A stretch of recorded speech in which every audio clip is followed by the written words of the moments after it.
The amazing drama you're about to see is a matter of human record. You may believe it or not, but the real people who lived this story, they believe it. They know. They took that one step beyond.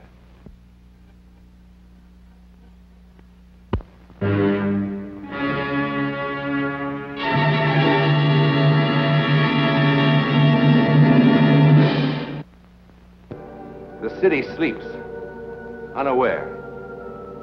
Overhead, the dark clouds move in swiftly, piling up in an angry, churning mass, gathering strength to smash the city with a force it will not soon forget. For the storm will bring much more than wind and rain. Much more. A force far beyond man's understanding. The might of psychic lightning. It is just before dawn of a Wednesday morning. In a moment, lightning, forked lightning, will strike two human beings at two distant points of the city, drawing two complete strangers together with an irresistible force.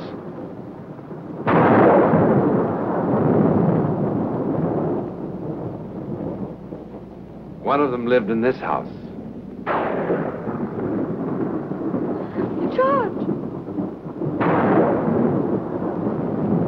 George!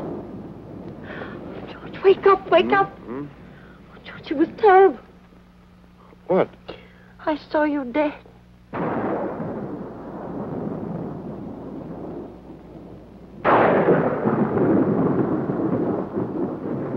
At that same moment, at the other end of the city,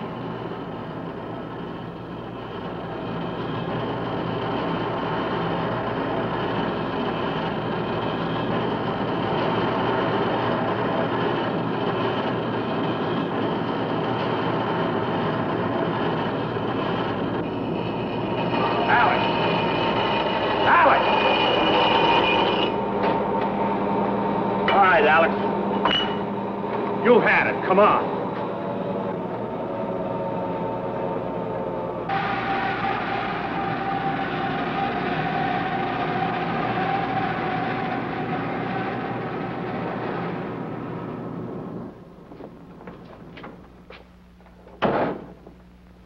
Doc. What happened? Well, he sort of froze. If I hadn't grabbed him, that grinder would have chewed his hand to bits. What's the matter, Alex? Oh, let's better sit down.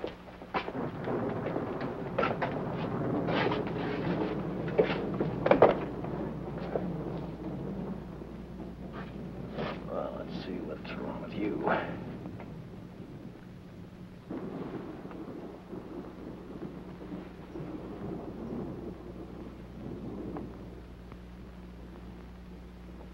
All right, Alex.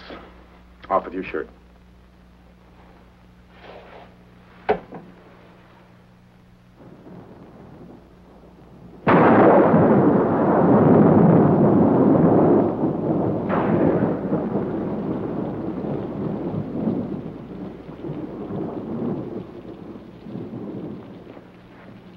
Ellen?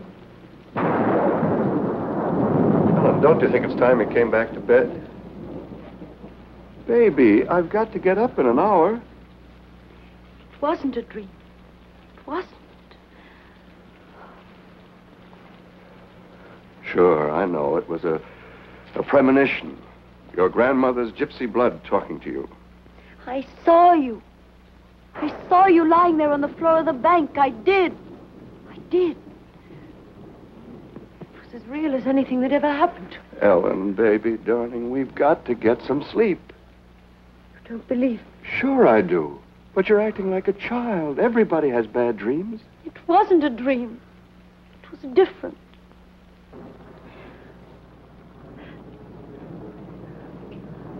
I could see right through the walls, through the darkness. There was this terrible loud noise clanging in my head. There were people, frightened people all around. Suddenly you were lying there at my feet, dead. Have it your way. I'm dead. Now can we go back to bed? George, you mustn't go in today. You mustn't. Oh, Ellen, promise. for heaven's sake. Promise. Ellen, are you awake? Really awake? Thinking clearly? Are you suggesting that I call the bank and say I won't be coming in today because my lovely wife has a feeling that something terrible will happen to me if I do? Yes. Oh, stop it, Ellen. I'm going back to bed. Oh, George, please, I beg.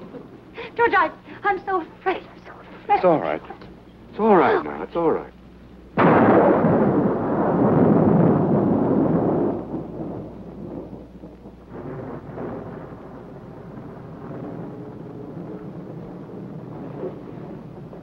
All right, Alex, you can put your shirt on now.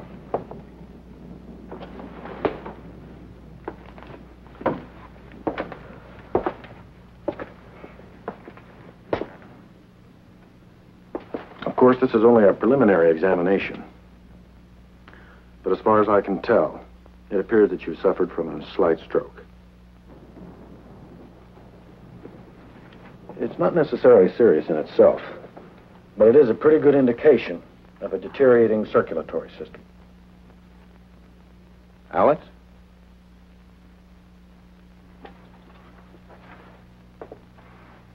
This is important. I warned you what would happen if you kept pushing yourself. Now I'm going to have to put in a report to the front office that you're no longer fit. It's for your own protection. I should have done it months ago. I'm sorry, Alex. But I have to do it. If you take care of yourself, proper diet, proper rest, or you can live as long as anyone else, and even come back to work eventually. If you don't, you'll be dead within 6 months. You're wrong. I only wish I were, Alex. Look, you take this envelope back to your own doctor. Have him get in touch with me. I'll only be too glad. You're wrong. I don't have 6 months. I don't have 6 days. I'll be dead by tonight. Alex, it's true your condition is serious, but not that. When I was standing there at that wheel, it was like a million colored lights exploding in my head. That's symptomatic of a stroke. No. Suddenly, I knew I was going to die. Doesn't matter what I do. I'll be dead by tonight. I know it. Alex?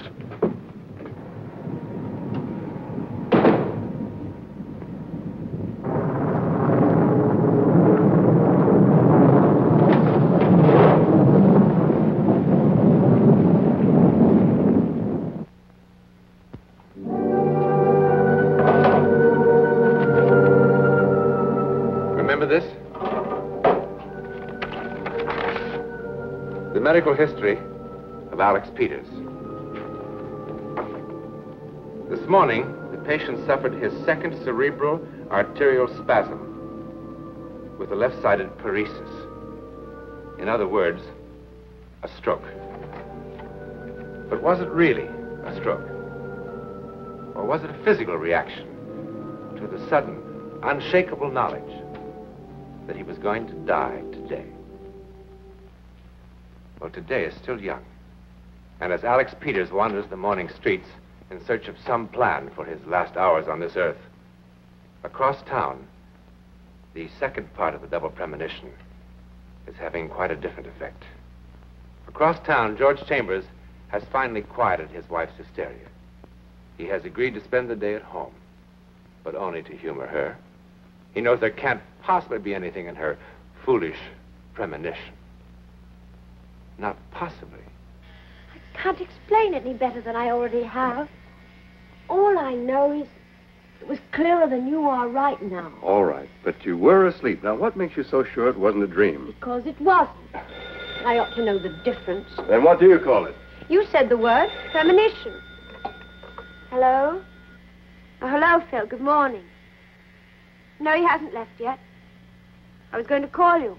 George won't be coming in today. Oh, it's nothing serious. Will you tell Mr. Masterson that George isn't available? Let me talk to him. Phil, what's this about Masterson? Today? But he wasn't due until next Monday. I see. What time? I'll be right down. George, you promised. I know, but this is terribly important. Important? More important than your life? Oh, stop being so childish. Why can't someone else take care of Masterson's business? No, nobody can. Why not? Because he's a federal bank examiner, that's why. So?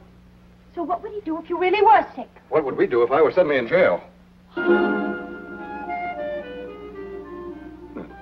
Don't worry, darling. I can fix it. I just need a little time. That's why it's so important. What's wrong? Well, where do you suppose all the money came from? You like this house, don't you? You like the fur coats, don't you? You like the free trips to Europe every summer, don't you?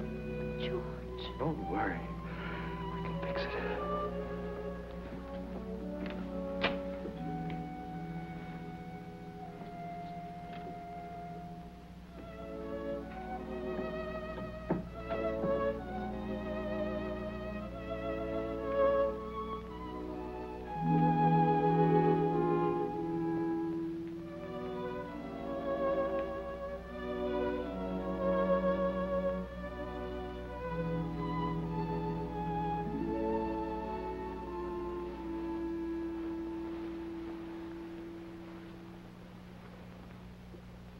Hi.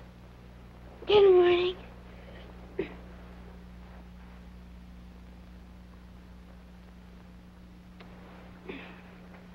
Don't you think you've had enough sleep for one night, young lady? Why? What time is it?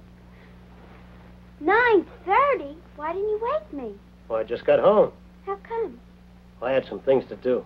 Where'd you have breakfast? I didn't. Why should I when I've got such a good cook at home? Hey, school. What am I going to do about school? Would you really mind very much missing one day? Well, not really. Come on, then. I'd love some coffee.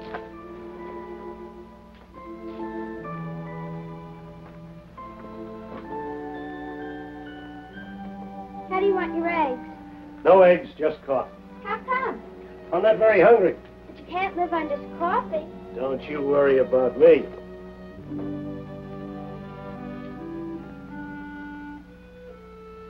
It doesn't really matter too much about school anyhow.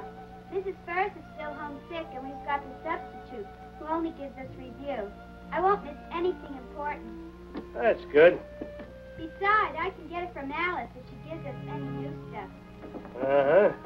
It'll be fun being home with you all day anyhow. And we've got food shopping to do.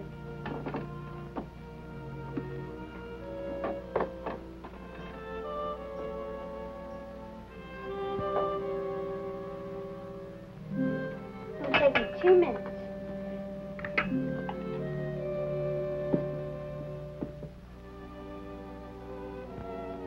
What's the matter?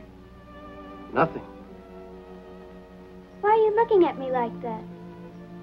How am I looking? Funny. Do you feel all right? Sure.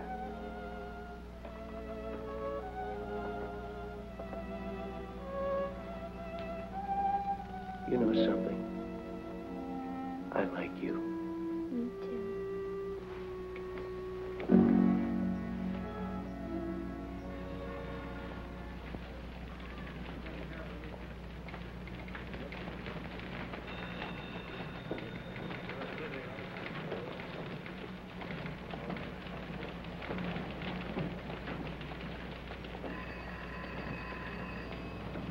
Excuse me. Who do I see about setting up a trust fund? Well, Mr. Carter or Mr. Chambers can help you. Ellen, for heaven's sake, I'm snowed under with work. I don't... Mr. Carter will help you. Thank Will you. you keep leaving me with this ridiculous... Ellen, listen to me. Listen. No, I'm not leaving here. I can't... Yes? I'd like some advice about a trust fund. Surely, make yourself comfortable. I'll be right back.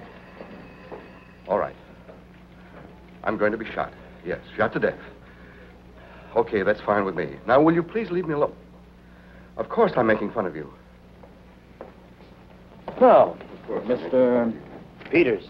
Alex Peters. Yes, what sort of trust fund did you have in mind? For my daughter. I'd like to set up a trust fund for my daughter. Well, I think that can be arranged. I sure hope so. I'm a widower. I figure that Carolyn will need at least $100 a month to live on. At least. Certainly. How old is Carolyn? 12. I'd like to set it up so that, well, after I'm dead, whoever's taking care of her, Carolyn will have the money to live on. Yes, of course. Does Carolyn have a middle name? What? Oh, no. No, she doesn't have a middle name. Ellen, I have to hang up now. It's all a question. Ellen, I can't discuss this with you any longer. I can advise you, of course. Listen. First, let's get all the facts down. Goodbye, Ellen. Your daughter's 12. I take it she's an only child? Mm-hmm. Now, suppose we start with your current assets. Well, there's my life insurance policy. Yes, what's the amount? $1,200. 1,200. And then there's the stock. Hudson Corporation, 50 shares. It was selling at 3 1/4 this morning. Well, that comes to $162.50 savings. Well, I have $672 in postal savings. What else? That's all. Oh, surely there must be other things. Furnishings, your car, home, real estate? No, I don't have any of those things. And I live in a furnished apartment. 150, 750, 1,200, 672.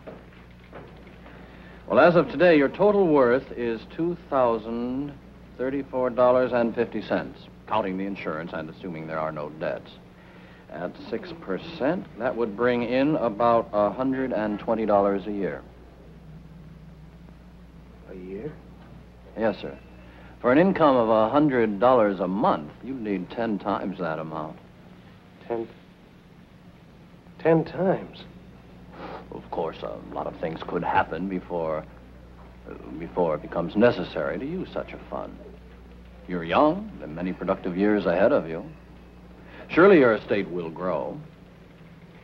And, of course, a certain amount will come in from Social Security. We always figure on that. $20,000. I'm afraid that... Bill, let me have a conditional sales contract. I've run out of the shower.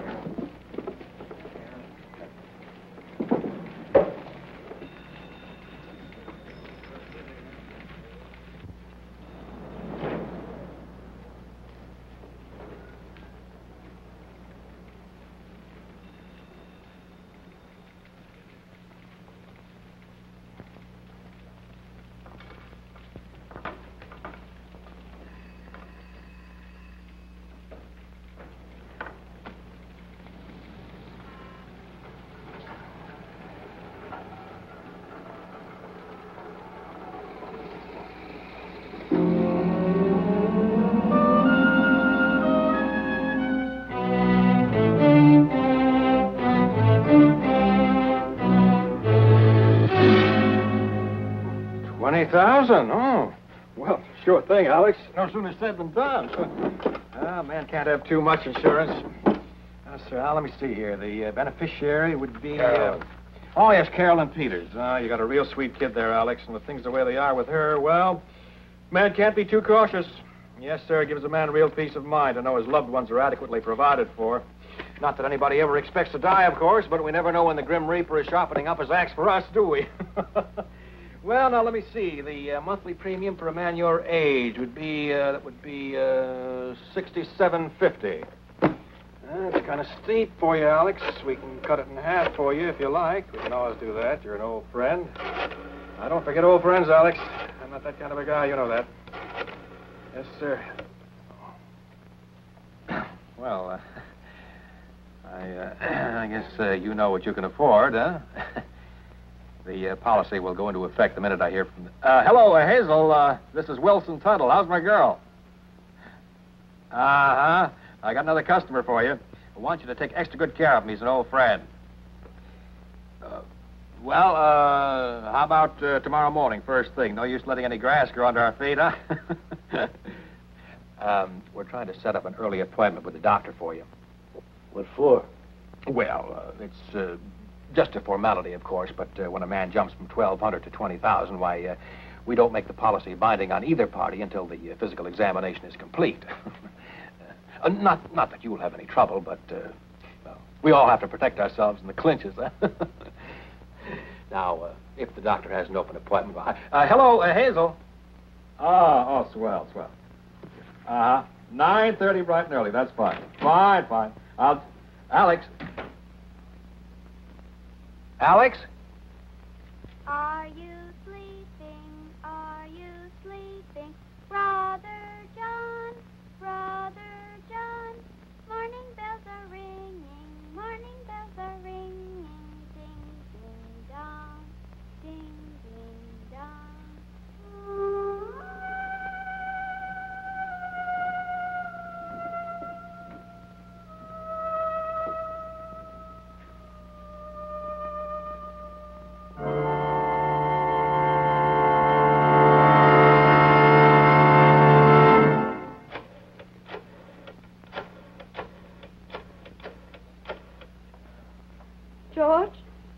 George, please listen to me, please. George, I tried not to call.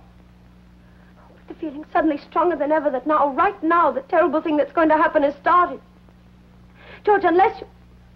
George, don't hang up on me. George, please listen.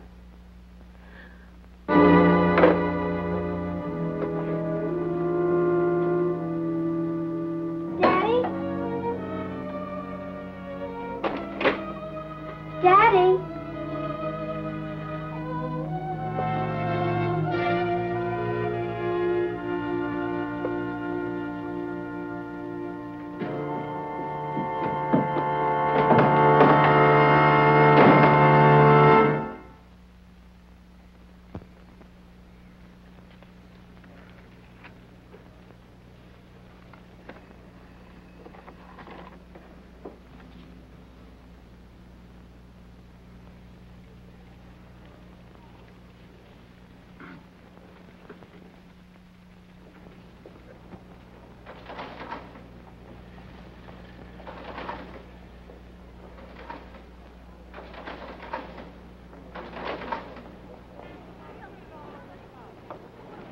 Hurry.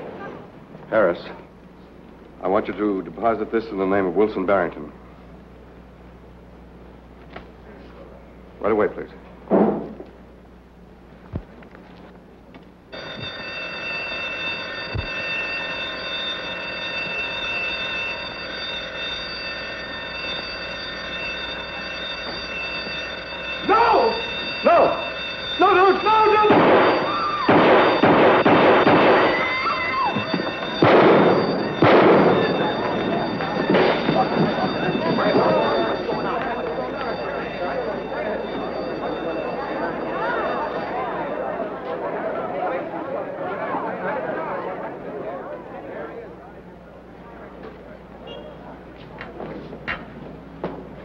Yes?